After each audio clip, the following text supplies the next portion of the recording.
জয় গুরু। আজকে অত্র এলাকা পরম দয়াল পরম প্রেমময় শ্রী শ্রী ঠাকুরের পূর্ণ আবির্ভাব মাস উদযাপন উপলক্ষে দেওয়ালের নাম সংকীর্তন এবং সৎসঙ্গের আয়োজন করেছেন। যদিও নাম দেওয়া হয়েছে 26 এবং 107 উপযোজনা কেন্দ্র, কিন্তু এখানে আমি বহু জায়গা থেকে বহু ভক্তের আগমন দেখতে পাচ্ছি। এই প্রত্যেকের উপস্থিতিতে একটা সুন্দর দিব্য পরিবেশের সৃষ্টি হয়েছে। ভক্তরা যেখানে উপস্থিত থাকেন সেখানে স্বয়ং দয়াল থাকেন। মদ ভক্তা যত্র গায়ন্তী তত্র তিষ্ঠামে নারদ। তিনি সেখানে বিরাজ করেন। আমরা যখন প্রার্থনা করি, আবাহন করি, সেই মুহূর্ত থেকে তিনি সেখানে বিরাজ করেন। তিনি আমাদের দিকে তাকিয়ে থাকেন, প্রত্যেকের দিকে। আমরা কিভাবে বসেছি, কিভাবে প্রার্থনা করছি, কিভাবে প্রণাম করছি, কিভাবে তার কথা শুনছি। সারাদিন আমরা ব্যস্ত থাকি সংসারের কাজে, কিন্তু এখানে সৎসঙ্গে যখন আসি আমরা তার পানে তার দিকে তাকিয়ে থাকি। যারা অন্য দিকে মনোযোগ নিবেশ করে তারা কিন্তু তার আশীর্বাদ থেকে বঞ্চিত। তাই তার কাছে যখন আমরা আসি একমাত্র তার দিকেই তাকিয়ে থাকব। মুহূর্তে অনেক কিছু মিস হয়ে যেতে পারে যেটা আমার জীবনের খুব প্রয়োজন। তাই যেটুকু সময় আমরা এখানে থাকি নামময় হয়ে থাকা, তার দিকে তাকিয়ে। অনেক আমরা কাজে যখন ব্রতী হই, ইষ্ট কাজে, তখন অনেক লক্ষণ প্রকাশ পায়। তিনি যে সহযোগিতা করেন আমাদের।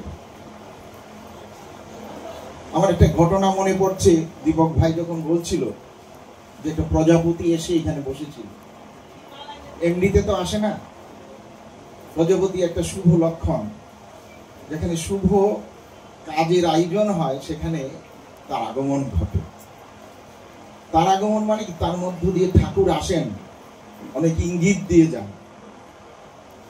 আমার ঘটনাটা মনে পড়ছে, আপনারা সবাই জানেন শ্রী শ্রী ঠাকুরের ছড়ার গান পরিবেশন করতেন শ্রদ্ধেয় প্রভাত চক্রবর্তী।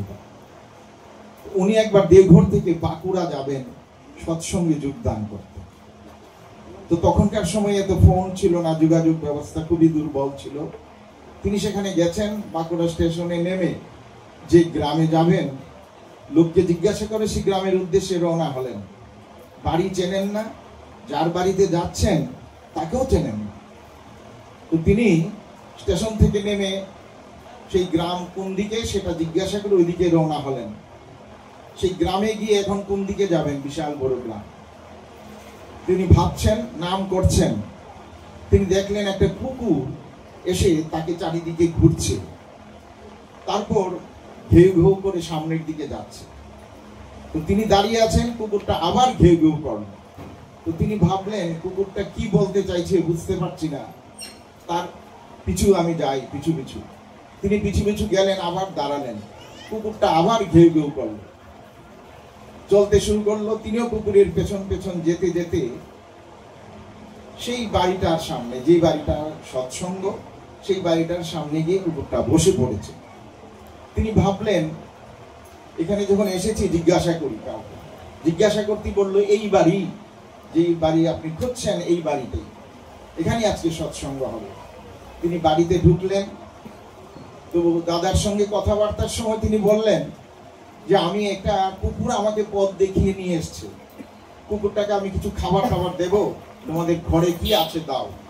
তো ওই দাদাটি বিস্কিট টিস্কিট ইত্যাদি খাবার নিয়ে আসলো, জল নিয়ে আসলো। বেরিয়ে এসে কুকুরটাকে আর দেখতে পেলেন, কোথায় কোথায় কুকুর চলে গেছে, কুকুরটাকে আর পাওয়াই গেল। তিনি বুঝতে পারলেন যে স্বয়ং ঠাকুর ওনাকে পথ দেখিয়ে নিয়ে এসছেন।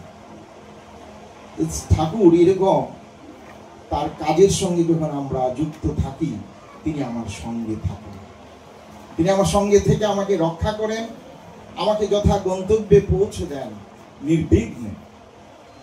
আমরা যখন নাম করি তখন তিনি আমার সঙ্গে থাকেন। ঠাকুর বলছেন, তোরা যখন নাম করিস আমি তখন তোর সঙ্গে থাকি। আর তিনি যখন আমাদের সঙ্গে থাকেন আমরা নির্ভয় হয়ে থাকি। তিনি আমার মাথায় শুভ বুদ্ধি দেন এবং শুভ বুদ্ধি দিয়ে পরিচালিত করে আমাকে সুস্থ স্বস্থ রাখেন, দীর্ঘায়ুর অধিকারী করেন। আমাকেই নয়, শুধু আমার পরিবার পারিপার্শ্বিক সবাইকে। শ্রী শ্রী ঠাকুরের দৃষ্টি নিয়ত আমাদের উপর থাকে। শ্রী শ্রী ঠাকুর দেওঘর লীলা চলছে, তখন কলকাতা থেকে একটা পরিবার, খুব দুস্থ পরিবার, সবাইকে নিয়ে ঠাকুর দর্শনে যাচ্ছেন। সে এপ্রিল মাস, নববর্ষ উৎসবে ঠাকুর প্রণাম করতে। প্রচন্ড গরম, ছেলে বুলে নিয়ে যাচ্ছেন। মাঝ রাস্তায় ছেলেরা জল খেতে চাইছে, কিন্তু সঙ্গে যা জল ছিল তা অনেক আগেই ফুরিয়ে গেছে। গৃহস্বামী জল দিতে পারেনি একটা ছেলের মুখে। প্রচন্ড গরমে সবাই চিৎকার করছে, আমি একটু জল খাবো, আমাকে একটু জল দাও। কোথায় জল পাওয়া যাবে? ট্রেন তো ছুটছে, কোনো স্টেশনে কোথাও জলের কোনো সন্ধান পাচ্ছেন না। এমত অবস্থায় ঠাকুরকে ডাকা ছাড়া কোনো পথ নাই। ঠাকুরকে ডাকছে, হে দয়াল, এই বিপদে আমি কোথায় জল পাবো? গাড়ি ছুটছে, একটা জায়গায় এসে গাড়ি দাঁড়ালো, ছোট স্টেশন। এর মধ্যে জানালার কাছে ডাব চাই, ডাব বলে 5-6টা ডাব কাঁধি করে নিয়ে একজন এসে কাটা ডাব, সেই ডাবগুলো ওদের হাতে দিলেন। নাও নাও নাও, ডাব নাও। তো দাদাটি ডাব পেয়ে এত আনন্দে অধীর হয়ে গেলেন, যাক ছেলেদের হাতে আমি ডাবের জল দিতে পারবো। যে কটা ডাব ছিল নিয়ে সবাইকে একটা একটা করে দিলেন। এর মধ্যে গাড়ি ছেড়ে দিল। ওই ডাবওয়ালাকে আর পয়সা দেওয়া হলো না। মাথা বের করে হাত নাড়িয়ে, হাত নাড়ছেন, ডাবওয়ালা হাত নেড়ে ওদেরকে বিদায় দিল। ওনারা ডাবের জল খেতে খেতে ঠাকুর বাড়ি পৌঁছলেন। ঠাকুরকে গিয়ে প্রণাম করতেই ঠাকুর বললেন, কিরে, ছাল পাল নিয়ে এইভাবে রাস্তায় বেরোস কেন? এই প্রচন্ড গরমে জল সঙ্গে নিতে পারিস না? তোদের জন্য পরম পিতাকে কাঁধে করে ডাব বয়ে বেড়াতে হয়। পরম পিতা যে তোদের জন্য উদ্বিগ্ন থাকেন, পরম পিতা তোদের জন্য ডাব বয়ে বেড়াতে হয়। ওই দাদাটি বুঝলেন ঠাকুর স্বয়ং এই ডাব যোগান দিয়েছেন। এইভাবে ঠাকুর সবসময় আমাদেরকে কিন্তু রক্ষা করে চলেন। ঠাকুর বলেন,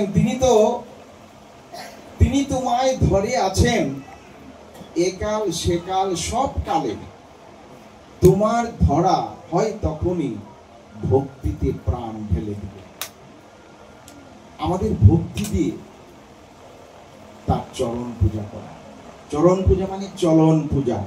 তিনি যে চলার পথ দিয়েছেন, যে চলনে চললে আমি সুখী হব, পরিবার পারিপার্শ্বিক দেশ রাষ্ট্র সবাই সুখী হবে, আনন্দিত থাকবে, সেই চলার পথটাকে আমাকে অনুসরণ করতে হবে। তিনি বললেন, উষায় নিশায় মন্ত্র সাধন, চলাফেরায় জপ, যথাসময় ইষ্ট নিবেশ, মূর্ত করাই তপ। যজন যাজন ইষ্ট প্রীতি, করলে কাটে মহাভীতি। স্বস্তিয়নি মুক্তি আনে, রাষ্ট্র সহ প্রতিজন। এই হচ্ছে মুখ্যম জিনিস তিনি আমাদের কাছে তুলে ধরলেন। তার আবির্ভাবের জন্যই প্রত্যেকটা মানুষ যাতে এই যজন যাজন ইষ্টপ্রীতি পালন করে জীবনের পথ পায়। আজকে লক্ষ লক্ষ মানুষ তার চরণতলে আশ্রয় নিয়ে এই আনন্দে মাতোহারা হয়ে আছে। আজকে তার আবির্ভাব মাস, দিকে দিকে সৎসঙ্গে হাজার হাজার মানুষ সমবেত হয়ে তাকে উপভোগ করছে। তিনি কি দিয়েছেন? প্রেম ভালোবাসা দিয়ে আমাদের জীবনকে জীবনীয় করে তুলছেন, আনন্দময় করে তুলছেন। সেই আনন্দের জোয়ারে আমি একদিন না, শুধু নিত্যদিন সৎসঙ্গে যাই, সৎসঙ্গ করি আনন্দ উপভোগের জন্য। আমাদের জীবনে কয়েকটা মুখ্যম জিনিস ঠাকুর বলেছেন, যে সৎগুরু গ্রহণ, সৎ নাম মনন আর সৎসঙ্গের আশ্রয় গ্রহণ। এ যে জীবনে নাই, এই জীবনটা বিষময় হবেই। এই জীবনটা প্রবৃত্তির কোলে থাকে। আর যে সদ্গুরুর শরণাপন্ন হয়েছে, সৎ নাম মনন করে এবং সৎসঙ্গের আশ্রয় গ্রহণ করে চলেছে, সে পরম পিতার কোলে থাকে। পরম পিতা তাকে আগলে রাখেন। আমরা চাই তিনি আমাদেরকে নিয়ত আমাদের সঙ্গে থেকে আমাদেরকে রক্ষা করুন।